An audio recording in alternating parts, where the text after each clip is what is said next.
रउआ लोग की अवार्ड के मजा ले। सर ये हमारी भोजपुरी का 13वीं अवार्ड शो है, तो आपको यहाँ आके कैसा लगा?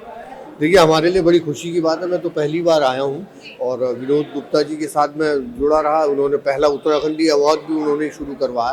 तो कितनी मेहनत होती है, कितनी तैयारी होती है, वो सब मुझे उस दौरान देखने और समझने को मिला।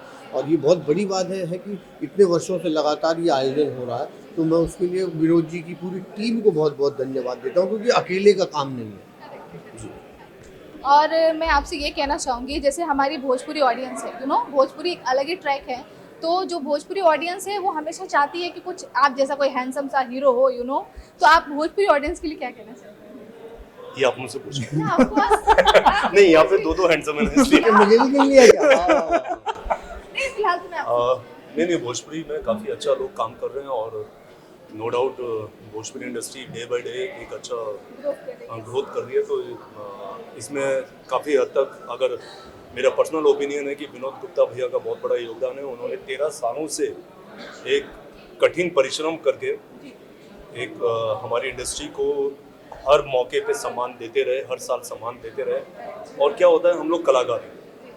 कलाकारों को जब सम्मान मिलता है तो उनको काम करने का मजा और कुछ और आता है, तो वो और दिल से काम करते हैं। तो इसमें थैंक्स टू विनोद भैया कि उन्होंने बहुत परिश्रम के साथ और अपने बलबूते पे आज ये 13 साल कंप्लीट कर दिया। सर, हमने इतनी फिल्में देखी है हिंदी जिसमें आपने अभिनय किया है, तो कब हमें भोजपुरी में आप देखने को मिलेंगे? मैंने बहुत बरस पहले एक भोजपुरी फिल्म की थी, रंगली चुनरिया तोहरे नाम। अच्छा। तो उसके बाद दूसरा ऐसा कोई मौका मिला नहीं। लेकिन नहीं मिला, लेकिन आप भोजपुरी ऑडियंस आपको बहुत प्यार करती है। बिल्कुल प्यार है, से कुछ क्योंकि बोल दीजिए भोजपुरी में। अब मैं तो क्या बोलूं कि क्योंकि हम भी बोल दीजिए।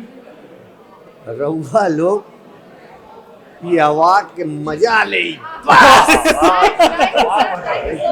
जान डाल दिया आपने। Thank you so much. Okay. Thank you so much.